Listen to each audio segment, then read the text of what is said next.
तो बच्चों कोलाइड्स पढ़ा रहा था मैं आप लोगों को। तो इस कोलाइड्स में आज हम लोग बात करेंगे प्रिपरेशन ऑफ कोलाइड्स की। Preparation of collides, how will you prepare the colloidal solution or colloids? All of you know that colloids is a heterogeneous system. सभी को पता है कोलाइड्स क्या है, एक हेट्रोजीनियस सिस्टम है। दो चीजें इसमें है, एक किस फेज में पार्टिकल्स है, that will be called is disperse phase, और वो जो पार्टिकल्स है किस मीडियम में डिस्पर्स है, that will called its dispersion medium. किस फेज में पार्टिकल्स है, that's are called is the disperse phase. किस मीडियम में वो पार्टिकल डिस्ट्रीब्यूट हो रहा है, that's are called it dispersion medium. For example हमने बताया था इसे आपको, स्मोक। स्मोक में देखिए आपके सॉलिड पार्टिकल्स होते हैं, the solid particle will be disperse in the gas, तो you will say that the solid particles, disperse phase हमारा क्या है, सॉलिड है, मीडियम क्या है, गैस है। इस तरह से मैंने आपको कोलाइडल सॉल्यूशन के क्लासिफिकेशन समझाए थे। लायोफिलिक को भी समझाया था, लायोफोबिक को भी समझाया। इसके बाद पार्टिकल साइज को लेकर तीन तरह के कोलाइड्स की बात की मैंने आपसे, मल्टीमॉलिक्यूलर, मैक्रोमॉलिक्यूलर और एसोसिएट कोलाइड्स, जिसे हम लोग क्या कहते हैं, मिसेल्स कहते हैं। आज हम जो बात करेंगे वो करेंगे बात प्रिपरेशन ऑफ कोलाइड्स की। How will you prepare a colloids? तो कोलाइड्स को प्रिपेयर करने के लिए बहुत से मेथड हैं। सबसे पहला आता है by chemical method. By chemical method, chemical method का मतलब when a chemical process will be occur, या when a chemical process will be taken, that methods are used, that are called is the chemical method. जब भी किसी में आपने chemical process का use कर लिया, chemical process like hydrolysis, oxidation, reduction, double decomposition, इन सारे मेथड्स में किसी का भी यूज करेंगे कोलाइडल सॉल्यूशन प्रिपरेशन के लिए, तो दैट मेथड्स आर कॉल्ड, या that's are called your preparation of colloids by the chemical method. For example by hydrolysis, कैसे बना सकते हैं, बाय हाइड्रोलिसिस। हाइड्रोलिसिस का मतलब dissociation of the water molecule, that's are called in the hydrolysis. If you taking the salt of ferric chloride treated with the water molecule, it will form ferric hydroxide, colloidal solution of ferric hydroxide। बाहर क्या निकल गई, HCl। तो यहाँ पे जो हमने ferric hydroxide का कोलाइड्स बनाया, the colloids of ferric hydroxide can be prepared by the hydrolysis of ferric chloride। so this phenomena is called the preparation of colloid by the hydrolysis। Oxidation भी कर सकते हैं, कोलाइडल प्रिपरेशन के लिए हम लोग बाई ऑक्सीडेशन से भी जा सकते हैं। ऑक्सीडेशन करने के लिए फॉर एग्जांपल जैसे हम लोग ले लिए sulphur dioxide, sulphur dioxide treated with the hydrogen sulphide. Sulphur dioxide को हाइड्रोजन सल्फाइड से रिएक्ट कराइए, hydrogen with the oxygen, it will form the H2O, और सल्फर क्या बनाएगी, the colloidal sol of the sulphur.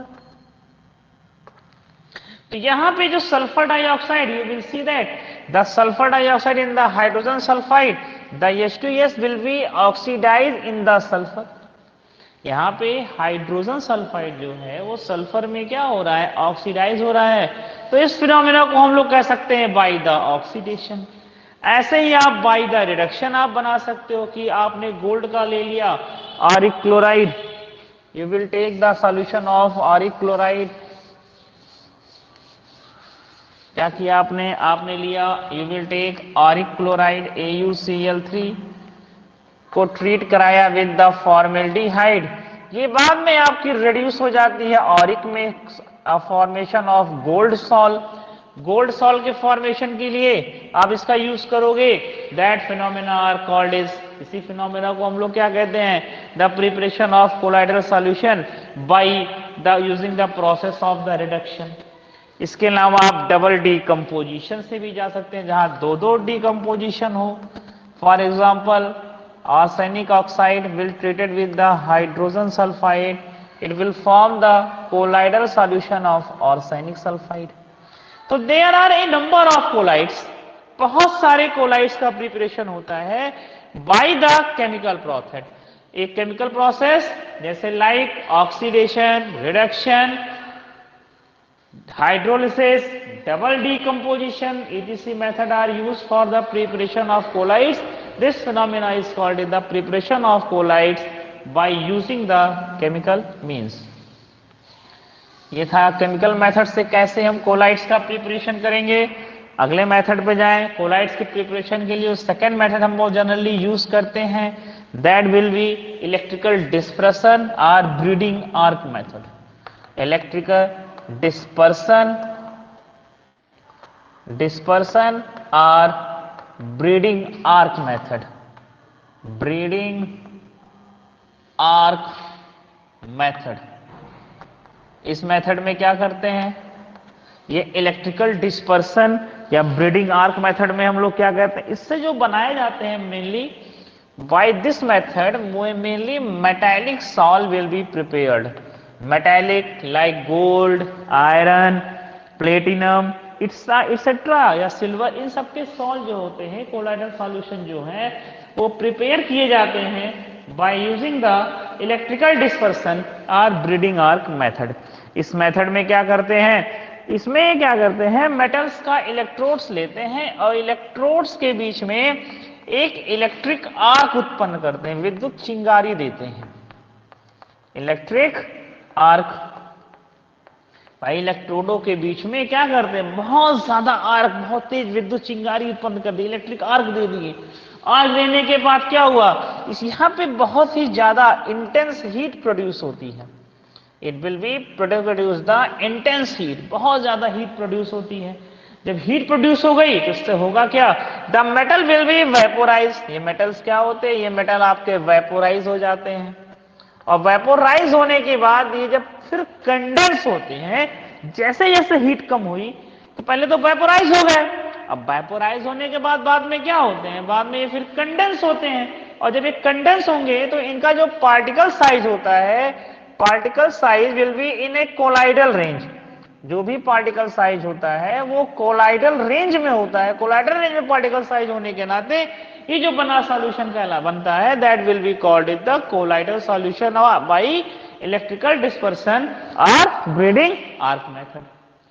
फिर समझिए इसमें क्या होता है, इससे जो मेनली हम प्रिपेयर करते हैं वो मेटल के कोलाइडल सॉल्यूशन को प्रिपेयर किया जाता है. करते क्या है, मेटल्स के इलेक्ट्रोड्स लेते हैं, इलेक्ट्रोड्स के बीच में बहुत ज्यादा इलेक्ट्रिक आर्क दे देते हैं, विद्युत चिंगारी या इलेक्ट्रिसिटी पास करते हैं, हाई वोल्टेज इलेक्ट्रिसिटी पास कर दिए.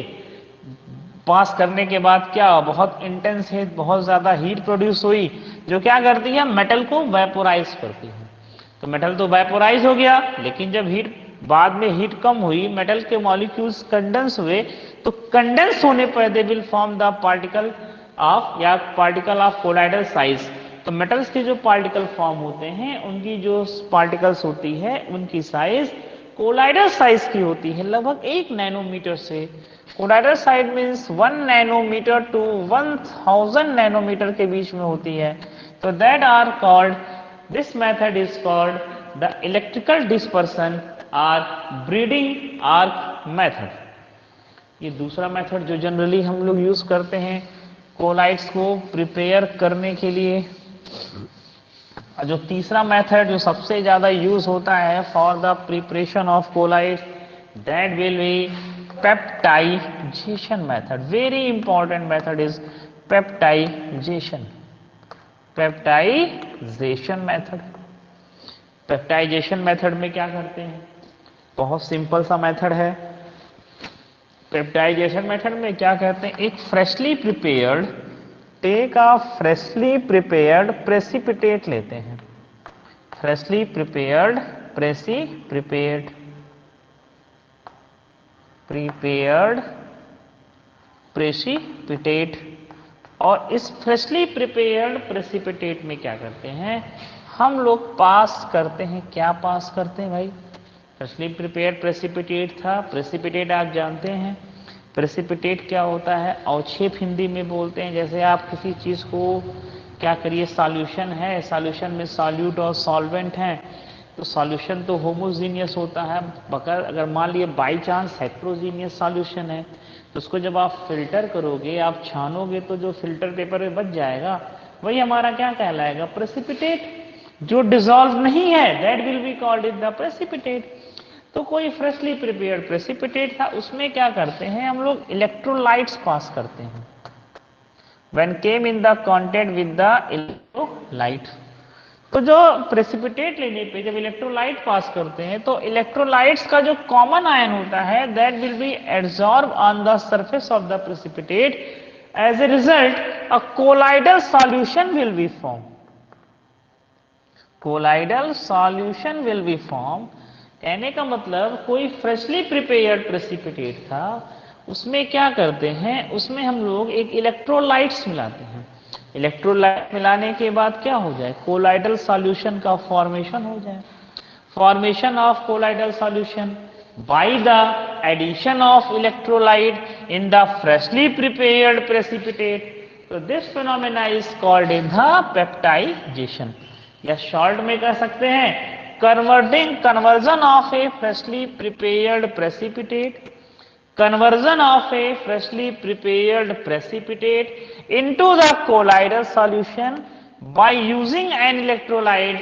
That phenomena are called in the peptization. Peptization क्या है, किसी फ्रेशली प्रिपेयर्ड प्रेसिपिटेट का कन्वर्जन कोलाइडल सॉल्यूशन में किसका यूज करके, इलेक्ट्रोलाइट का यूज करके, इस फिनोमेना को हम लोग कहते हैं peptization. The electrolyte that you will use that will be called in the peptising agent. जिस इलेक्ट्रोलाइट को हम लोग यूज करते हैं वो हमारा कहलाता है पेप्टाइजिंग एजेंट। एग्जाम्पल अगर इसमें हम देख लें, मान लिया freshly prepared ferric hydro oxide का प्रेसिपिटेट था, प्रेसिपिटेट ऑफ फेरिक हाइड्रोक्साइड। अरे हाइड्रोक्साइड का प्रेसिपिटेट कैसे बना, फेरिक क्लोराइड में हमने वाटर मिला दिया, वाटर मिलाने के बाद आपका फेरिक हाइड्रोक्साइड का प्रेसिपिटेट आ गया। इस फेरिक हाइड्रोक्साइड के प्रेसिपिटेट में हमने मिला दिया एक इलेक्ट्रोलाइट फेरिक क्लोराइड। कौन सा इलेक्ट्रोलाइट्स मिलाया, फेरिक क्लोराइड। अब देखिए, in the ferric hydroxide and the ferric chloride the ferric ion या Fe इज ए कॉमन। तो दिस Fe आयन, ये जो फेरिक आयन होता है, that will be absorb on the surface of, ये क्या करता है, ये जो फेरिक आयन जो होता है वो जाकर फेरिक हाइड्रो ऑक्साइड के सरफेस पे एब्जॉर्ब हो जाता है। तो as a result a colloidal solution prepared, this colloidal solution is prepared and this method is called the peptidization method। इसमें जो हमारा इलेक्ट्रोलाइट्स है वो इलेक्ट्रोलाइट्स का जो कॉमन आयन है, common ion freshly prepared precipitate के सरफेस पे एब्जॉर्ब हो जाता है और एब्जॉर्ब होकर ये क्या करता है, कोलाइडल सॉल्यूशन का प्रिपरेशन करता है। तो हम लोग कह सकते हैं during the peptization one of the common ion absorb on the surface of the electrolyte. इससे क्या होता है, a positive and negative charge develop on the surface of the precipitate. भाई ये जो आयन एब्जॉर्ब हुआ, तो यहाँ देखिए फेरिक आयन एब्जॉर्ब हो रहा है, पॉजिटिव चार्ज है, तो सरफेस पे कौन सा आ रहा है, पॉजिटिव चार्ज। अब पॉजिटिव और नेगेटिव चार्ज क्या होते हैं, डेवलप हो जाते हैं आपके प्रेसिपिटेट के सरफेस पे, जो इनको क्या करते हैं, तोड़ देते हैं ultimately in the size of the colloidal particle. और किसका प्रिपरेशन, कोलाइडल सॉल्यूशन का प्रिपेयर हो जाता है। तो फेरिक आयन एब्जॉर्ब हुआ, पॉजिटिव आयन एब्जॉर्ब हुआ, तो you will form the positive charge colloids. अगर निगेटिव चार्ज एब्जॉर्ब होता, सपोज दैट अगर हम निगेटिव चार्ज को एब्जॉर्ब करते, मान लिया a prepare precipitate of silver iodide, you will take the potassium iodide solution. Silver iodide में आपने क्या किया, पोटेशियम आयोडाइड का सॉल्यूशन मिला दिया। तो यहाँ पे कॉमन आयन कौन सा है, iodine ion. This iodine ion absorb on the surface of the, this iodine ion absorb on the surface of the precipitate.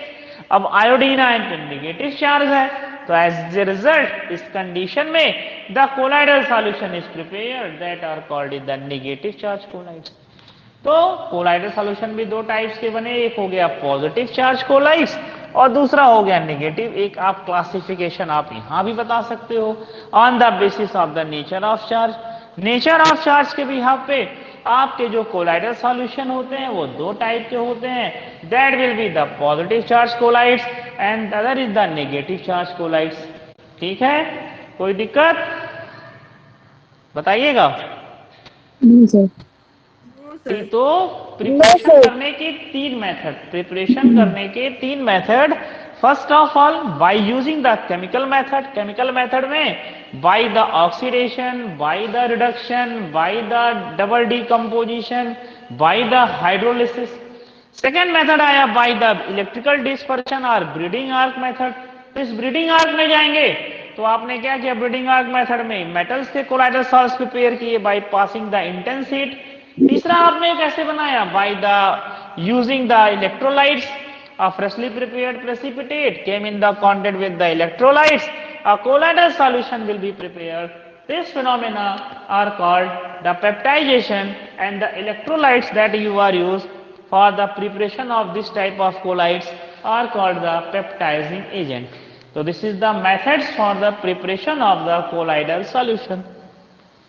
तो आपने कोलाइडल सॉल्यूशन को प्रिपेयर तो कर लिया, तो जाहिर सी बात है जब कोई चीज प्रिपेयर करी जाएगी, कोलाइडल सॉल्यूशन को प्रिपेयर करेंगे तो हो सकता है प्रिपरेशन करते समय कुछ ना कुछ उस कोलाइडल सॉल्यूशन में क्या आ गई हो, इम्प्योरिटी आ गई हो।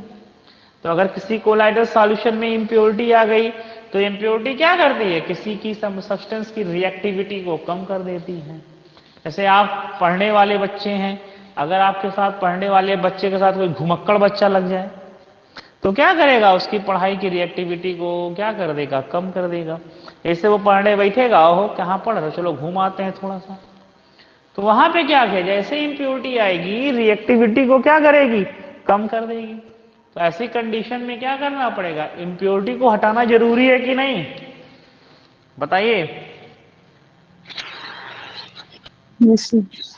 इम्प्योरिटी को हटाना जरूरी है कि नहीं जरूरी है, जरूरी है। अगर रिएक्टिविटी पे इफेक्ट डाल रही है तो इम्प्योरिटी को हटाना पड़ेगा। तो अगला आता है कि अगर इम्प्योरिटी को हटाना है तो जाहिर सी बात है इसका प्यूरिफिकेशन करना पड़ेगा।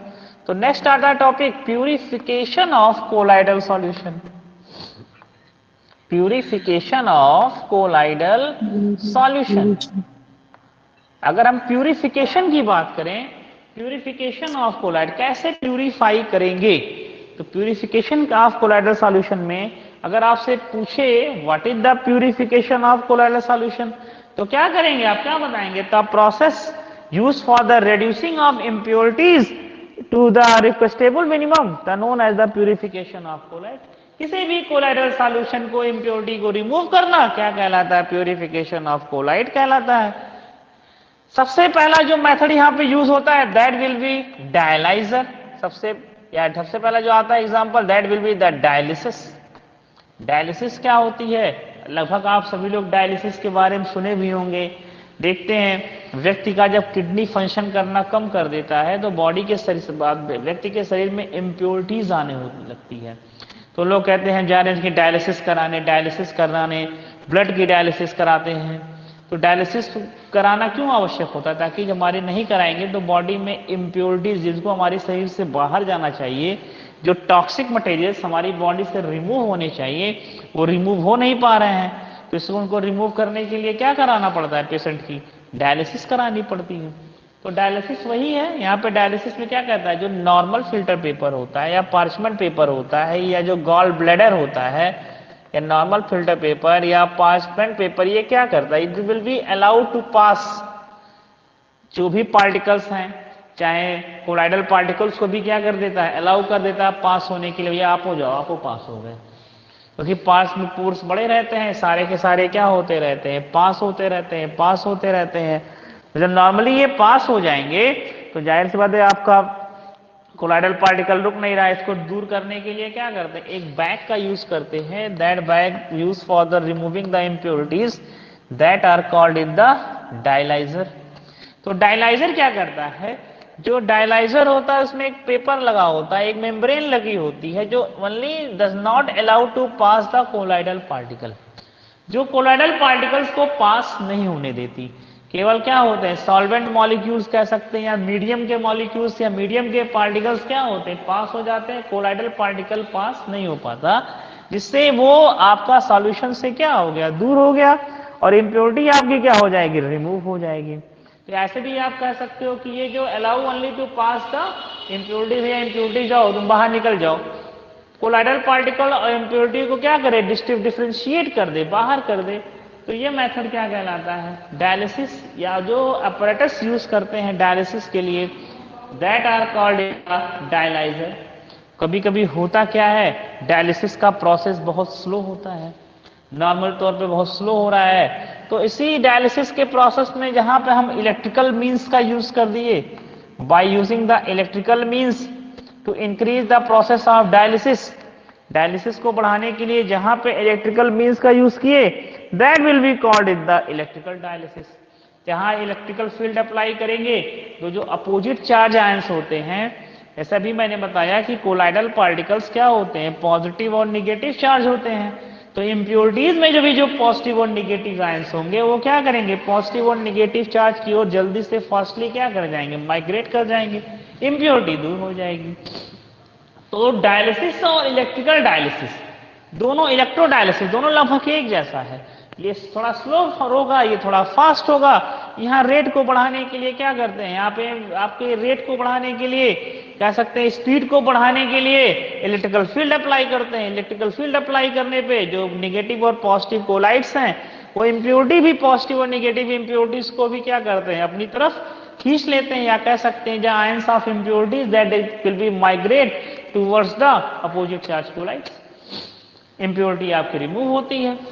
अगला जो हमारा जो सबसे इंपॉर्टेंट जो हमारा मेथड है फिल्ट्रेशन के लिए, that will be the ultra filtration. बहुत इंपॉर्टेंट है अल्ट्रा फिल्ट्रेशन, अल्ट्रा फिल्ट्रेशन।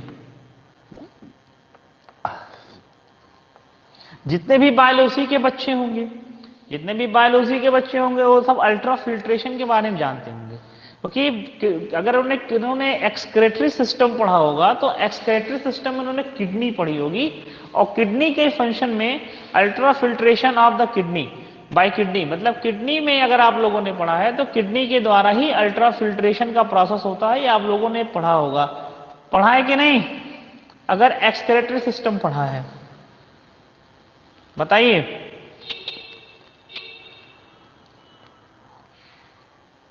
ठीक, तो होता क्या है अल्ट्रा फिल्ट्रेशन में, जो आपका नॉर्मल फिल्टर पेपर होता है, जो नॉर्मल फिल्टर पेपर होते हैं, नॉर्मल फिल्टर पेपर के पोर्स जो होते हैं, ये मान लें नॉर्मल फिल्टर पेपर है, तो ये नॉर्मल फिल्टर पेपर के जो पोर्स होते हैं, जो छेद होते हैं, बहुत बड़े होते हैं। जब पोर्स बड़े हैं तो जाहिर सी बात है ये अलाउ कर देंगे क्या, पास करने के लिए, किसको पास करने के लिए अलाउ कर देंगे, they will be allow to pass the colloidal particles. ये कोलाइडल पार्टिकल्स को भी अलाउ कर देते, भैया आप भी जाइए, पास हो जाइए। तो क्या करना पड़ता है, इस फिल्टर पेपर जो हमारा नॉर्मल फिल्टर पेपर है, इसको हम लोग कन्वर्ट करते हैं किसमें, अल्ट्रा फिल्टर पेपर में, अल्ट्रा फिल्टर पेपर। तो नॉर्मल फिल्टर पेपर को अल्ट्रा फिल्टर पेपर में कन्वर्ट करने के लिए इसको डिसॉल्व करते हैं इन द कोलोडियन सॉल्यूशन।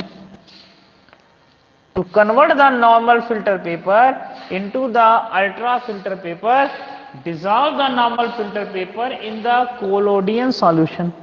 ये कोलोडियन सॉल्यूशन क्या होता है, 4% solution of nitrocellulose in alcohol and ether.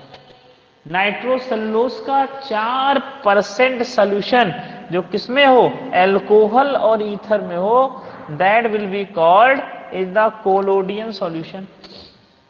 तो जब नॉर्मल फिल्टर पेपर को हम लोग डिप करते हैं किसमें, कोलोडियन सॉल्यूशन में, तो ये नॉर्मल फिल्टर पेपर किसमें कन्वर्ट हो जाता है, अल्ट्रा फिल्टर पेपर में।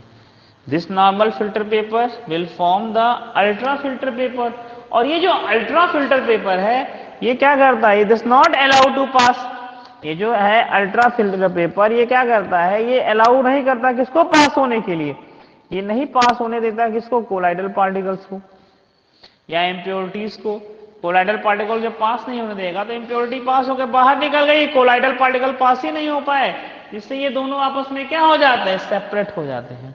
तो the process in which the ultra filter paper is use for the separation of the colloidal particles from the impurities that are called is the ultra filtration. तो ultra filtration में जो सबसे ज्यादा question उठता है वो आपसे यही उठता है कि what is the collodion solution, कि कोलोडियन सॉल्यूशन क्या होता है। तो collodion solution is the 4% nitrocellulose solution in alcohol and ether. Nitrocellulose का 4% सॉल्यूशन किसमें, अल्कोहल और ईथर में, ये कहलाता है कोलोडियन सॉल्यूशन। ठीक है, फिर यहाँ पे आगे चलेंगे कि कोलोडियन सॉल्यूशन का वर्क क्या है, फंक्शन क्या है। तो कोलोडियन सॉल्यूशन क्या करती है, नॉर्मल फिल्टर पेपर्स के पोर को रेड्यूस करके, the pores of the normal filter paper then reduce and form the ultra filter paper. किसका फॉर्मेशन करती है, अल्ट्रा फिल्टर पेपर का फॉर्मेशन करती है। ठीक, ये भी एक क्या होती है, ये भी एक स्लो प्रोसेस होती है, ये भी एक धीरे धीरे होने वाली स्लो प्रोसेस है। कौन सा, आपका प्यूरिफिकेशन ऑफ कोलाइड्स में अल्ट्रा फिल्ट्रेशन। तो बच्चों दो चीजों की मैंने आज आपसे बात की, preparation of collides and purification of colloids. Preparation of collides में आप लोगों ने क्या पढ़ा, प्रिपरेशन में आपने प्रिपेयर कैसे किया, bye using the peptization, chemical methods and electrical dispersion और ब्रीडिंग आर्क मेथड। प्यूरिफिकेशन में आपने क्या पढ़ा, आपने डायलिसिस पढ़ी, आपने इलेक्ट्रोडायलिसिस पढ़ी और आपने अल्ट्रा फिल्ट्रेशन पढ़ा। आई होप आपको समझ में आया होगा। कोई समस्या किसी बच्चे को?